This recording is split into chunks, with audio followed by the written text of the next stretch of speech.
Anti-abortion protesters have been banned from demonstrating outside a clinic that provides terminations in West London. Cabinet members at Ealing Council voted unanimously in favour of allowing a public spaces protection order to create a protest-free safe zone outside a Marie Stopes clinic. A warning that this report from Caterina Vitozzi does contain flashing images. This is their victory. For years, local campaigners lobbied for a police-enforced buffer zone outside a West London abortion clinic. Until now, no UK council has ever agreed to one. We're not a pro-abortion group, we're not an anti-abortion group, we're an anti-harassment group, and this is about women being stopped in their way to access a legal healthcare facility. Ealing Council will use special antisocial behaviour rules to put a 100-metre safe zone around this Mary Stopes clinic. It says it'll help protect the women using it from harassment by pro-life campaigners who stand on the public footpath outside.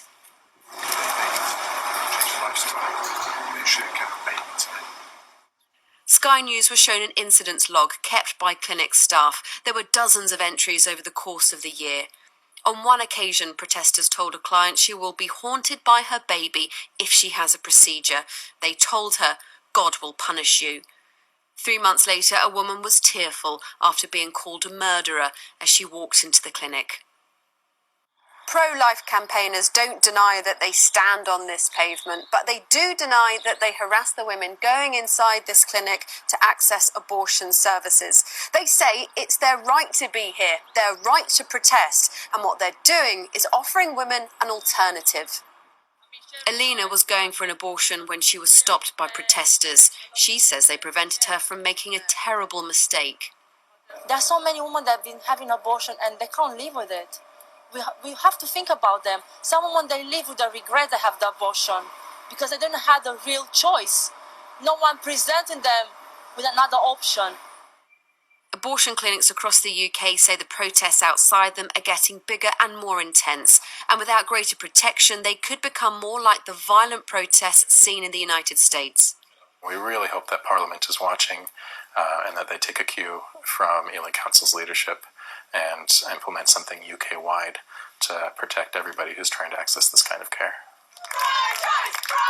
On average, 1 in 3 women in the UK will have an abortion in their lifetime. The government has said it will look at ways to ensure they can do that without fear or intimidation. Caterina Vitozzi, Sky News in Ealing. Well, supporters have hailed the move as a landmark decision they hope will pave the way for other local authorities to do the same. But critics have branded it a form of censorship and authoritarian. I'm joined in the studio by Operations Manager at Sister Supporter, Eve Velio-White. Really good to see you, Eve. Was this a good move by Ealing Council? Yes, we definitely think that this is the right move by Ealing Council and a very important move for reproductive rights. It's the first safe zone or buffer zone, if you want to call it that, of its kind in the UK. So for us, it's a very, very important step in getting buffer zones in the UK. Do people not have the right to vote? Or not right to protest? People do have the right to protest, and we support people's right to protest, but we don't believe that this is a protest. The people on the pro-life side themselves say that it's not a protest. They either call themselves vigilers or pavement counsellors, and those are self terms that they use. So they are free to protest in anywhere else that they like. So they can take their protest to the council, Parliament, the medical council, to actual lawmakers, if that's what they want to do. Just give us a sense of the scenes that are seen outside this clinic and other clinics in the country. So Ealing is definitely not the only clinic affected, but what you see every day is a group. There's normally a group across from the clinic who will be holding a prayer vigil, sometimes singing, and there will always be a pavement counsellor, sometimes two, at the exit and the entrance to the clinic.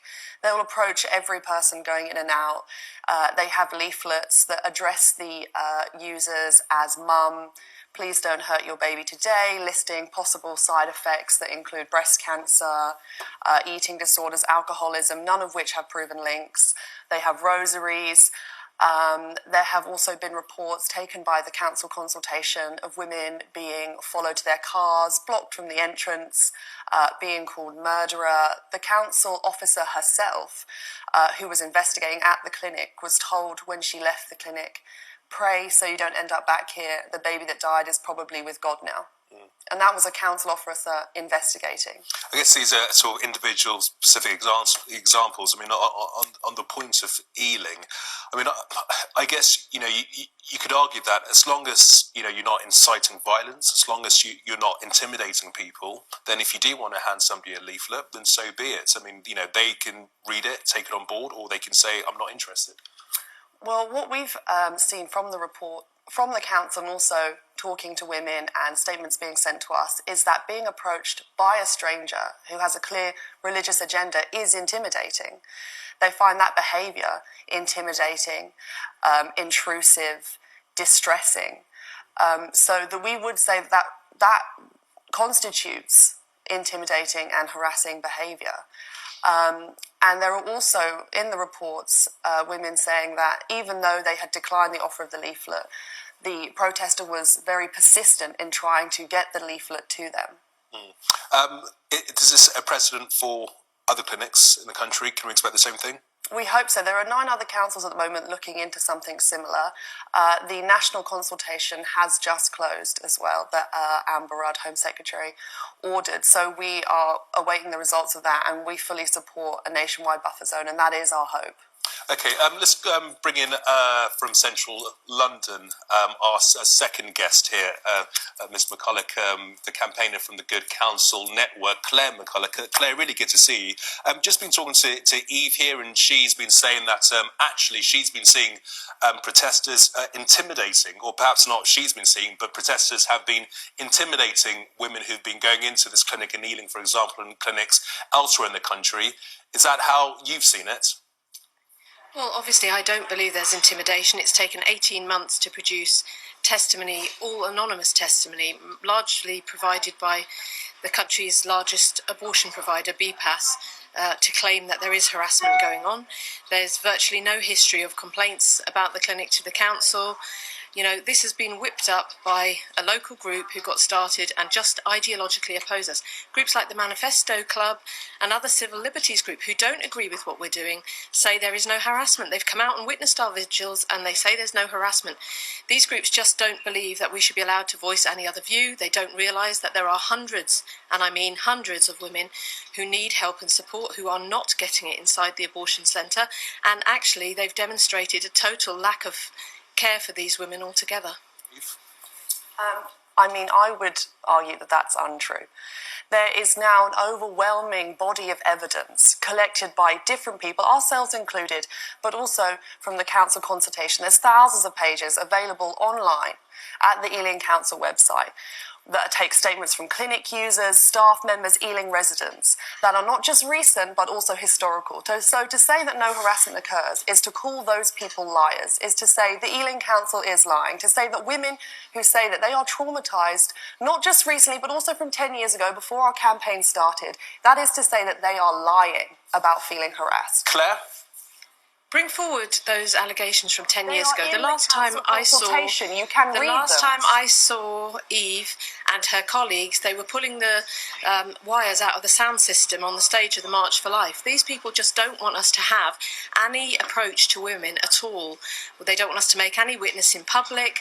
They just want to shut us up and take us away. There are numbers of women who've given their testimony of the help they've received and the fact that the clinic had offered them no alternative. They were in fact having completely coerced abortions, and this group cares nothing about them. This isn't really about Ealing residents, to be honest. It's about people using the abortion centre.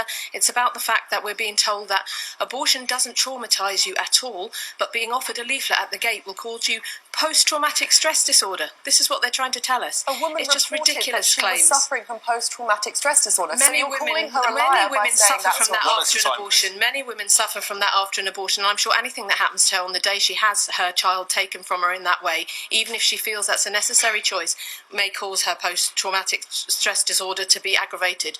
But, it's not handing someone a leaflet that causes post-traumatic stress disorder. Claire, are you concerned at all that you're going to be prevented from carrying out future protests at other clinics up and down the country after this decision by Ealing Council? We don't actually protest. We're there to offer help and support to women. I'm completely aware that BPAS and Mary Stopes, who are losing money by our presence, will be campaigning for this and are heavily represented in the consultation that the Home Office is doing. I mean, they're treated as if they're a government agency a lot of the time. The only voices that are being ignored are the voices of the hundreds of women across the country who have received this help and felt they had no alternative. Nobody cares about these women. They're poor women, they're not white women, they're not middle-class women from Ealing. They're women who have no voice, they're women who have no access to alternatives, they're women who have no rights to public funds. Why don't you want to meet these women and discuss them? The council have whitewashed them out of the report. Many of them submitted testimony. It's not there. And Claire, what will happen if you are banned from being close to clinics, other clinics in the country? Will you continue? Will you continue to hand out leaflets? We've always been law-abiding. We intend to be law-abiding. We will challenge this ruling in any way we can. What will happen is that more women will be coerced into abortions that they don't want. Eve? I think that if you really want to help women, if that's really at the core of what you want to do, why not reform after this decision and set up a regulated, unbiased, properly vetted, non-religiously motivated organisation that women can be referred to via the proper channels. You say hundreds of women. You've never given a figure or a time frame. There are around 7,000 abortions at Ealing every single year.